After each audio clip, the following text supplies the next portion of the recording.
सलिला महाप्रभुंकर मानवीय लीला नीलकंदर को विजे कले नीलमणि आज मिल नीलाचल अबढ़ा बड़ भाई एवं सान भौणी को धरी जन्मवेदी गुंडीचा मंदिर जाइथिले कालिया ठाकुर तेबे महालक्ष्मी को सांगरे नहीं नथिबारु से अभिमान करथिले। घोषयात्रा परे जेतेबेले जगन्नाथ श्रीमंदिर फेरिछंती महालक्ष्मी तांका बाट उगाळिछंती। या परे रसगोला खुआई महालक्ष्मींकर मानभंजन करिछंती महाप्रभु। दाम्पत्य जीवन ए मानव अभिमान को सुंदर भाव में उपस्थापन करा जायछि।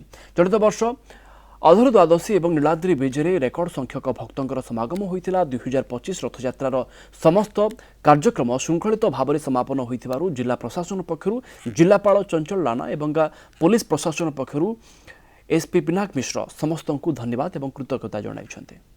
चलित वर्षर घोषयात्रा खूब सुंदर भाव में समापित होती। नीतिकांति सबू श्रृंखलित होती। स्नान पूर्णिमा आरंभ कर आज जाए नीलाद्री विजय पर्यंत समस्त नीतिकांति श्रृंखलित भाव में होती।